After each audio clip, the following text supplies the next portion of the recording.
How's it going, YouTube? It's Lucas here from TV205 channel, and today I have a video on this. What is this, you may ask? I'm not telling you. It's a deeply regarded secret that I've kept for generations. So much so that it's written right on the buggy.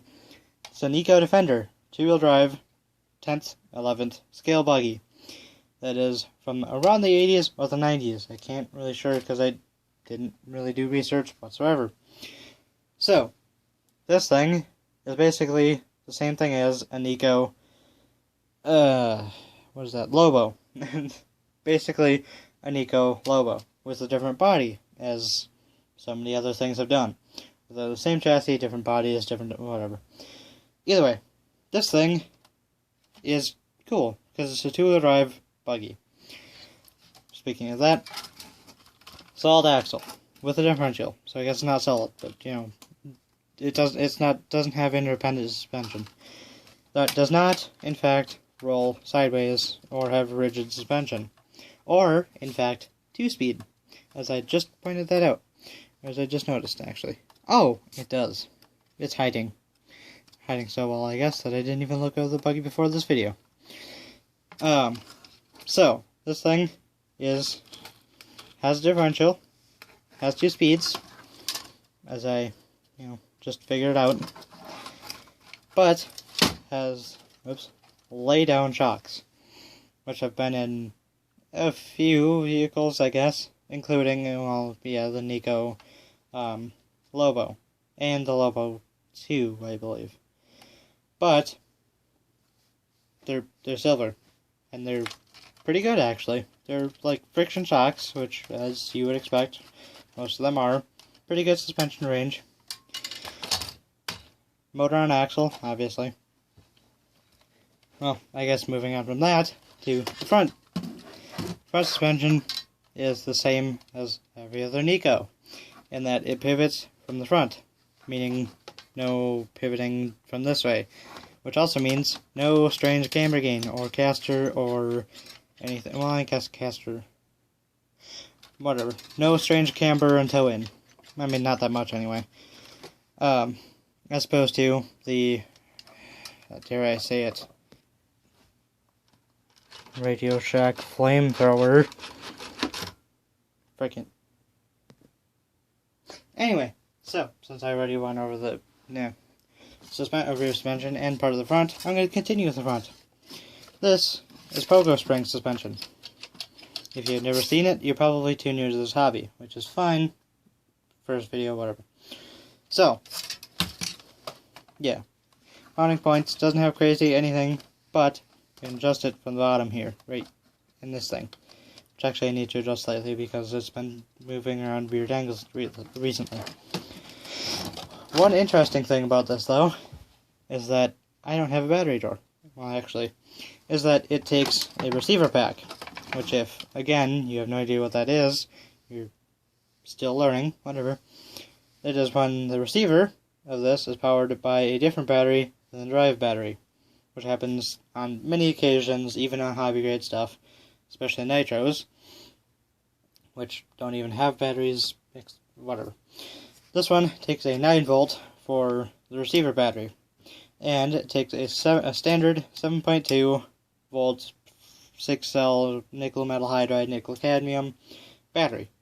And as you can tell, I don't have the battery strap anymore.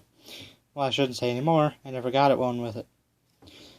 So, since I'm under here, I'll now switch it over here. Batteries, pair stuff. Going over the body, it's pretty cool, actually. Looking at it, the wing is huge. I mean, most of them are, but, like, wow. That's just held on with 2 screws, and the body itself is held on by 3 screws. As you can tell, also, it's very colorful, but this time it doesn't have the drugs or dead end like the other Nikko thing that I reviewed earlier, or yesterday. But instead, actually, luckily, it doesn't have windows, and it actually has a space for a driver. Except it would if it actually had a driver. So yeah, it's painted in roughly the same color scheme, except it includes pink. which is fine, still pretty cool. And a bunch of other colors up here, and actually an intake for nothing. So, yeah, I guess I'll go over it yet again. So, I don't have much to go over, other than this. This is a 27 megahertz system, including the radio, which I already ran over in the last video, if you haven't seen that, fair enough, go watch the other one, whatever. Or just look at a single picture of this, you can tell what it does. So, this one has a turbo, and reverse, left and right. And, not specifically to this vehicle, it's just the only one that I had. This one has a horn and a starter thing, which, again, doesn't work for this vehicle because it has none of that. So yeah, I'm gonna go drive it outside or inside. Probably outside because outside worked a lot better. But the problem is finding a spot to drive it on other than my driveway. So yeah, I'm gonna go find a spot. I'll figure out a spot to put this, probably just on the wing, because that's about the best place that I can think of it, and head outside. Also, don't worry about your batteries, they're gonna last quite a long time. I would still have a voltage meter on them, but, you know, this thing's gonna last a while, doesn't drain your battery very much, it's not harming the vehicle very badly, I should say very badly, but, you know, it's not hurting it any by having this, because it's only like 0.2 volts bigger. Ooh, it's gonna not do anything. So, yeah, gonna go try that.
Wasn't that some really, really sick driving footage?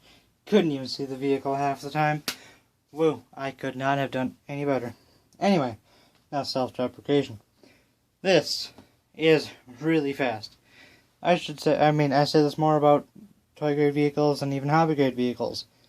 This thing's fast. This was probably only $50 when it was brand new. I couldn't even imagine something coming out nowadays that goes this fast that isn't from a relatively well-known brand, or from some off-brand Chinese thing, or any other brand. Like this thing, geez, like New Right wishes that they, with their Velocity or whatever, that Buggy that came out, that was the worst thing ever, because it didn't have working suspension at all, and also the motor was about the same size as a single seed from a hamburger. As no one knows what that is. So, Now, this thing, actually, the turning radius is garbage, as you may have seen, might have seen. You probably didn't see it at all, but you know what? Whatever. If you're going to drive it. But it has terrible, terrible turning radius. This isn't even all that it does. Like, this is the max on this vehicle. Want to know why? Because the electronics are even worse, so it goes only maybe over here, compared to the slight 1 degree of steering it might gain from it. And also it hits the pins right here, but that might be because they're falling out, whatever, I don't care. Also, what is with toy grades, and specifically having batteries that cannot fit square batteries? This thing is round, just like the other one. I can't fit my LiPos in it today. Can't companies think like 30 years ahead of themselves? Come on. Whatever. I'll eventually have to get a battery I can specifically put in older toy grade vehicles, because, you know, to use them are better than a LiPo. Which actually I should put on unplug. So yeah, that is the Nikko Defender. A pretty decent buggy. You might actually have harder tires, but these things are really soft, like surprisingly soft actually. Front one's not as much, but you know, rear ones are really, really soft. And also, as you noticed, probably not, the rims were spinning on the tire. So you might have to re-glue them, as with most things. Just re-glue the tires, whatever. You might just glue the outside for all I care. You won't even have to worry about it. Also, another thing, they're press bearings, meaning you can't really get off either side of these unless we drum them off or do something else to get them off. And that way you can never put those back on or get them back apart. Thanks, Nikko.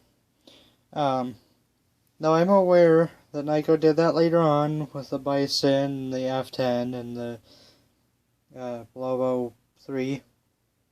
Yeah, Lobo 3.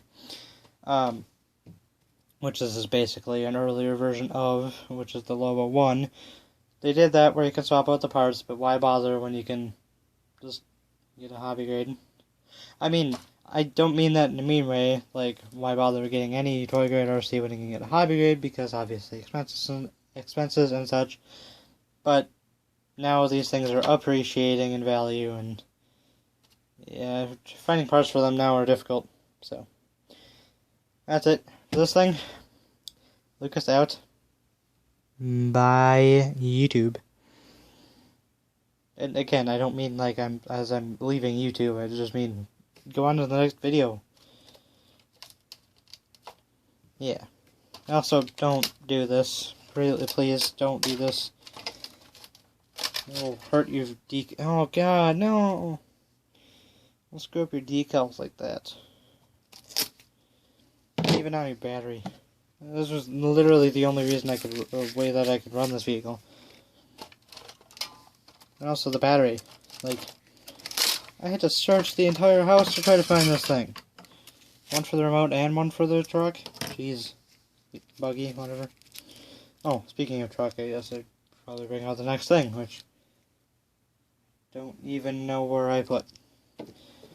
Next thing is kind of something which is guaranteed no driving footage, because that's only on road, and I can't do that. So,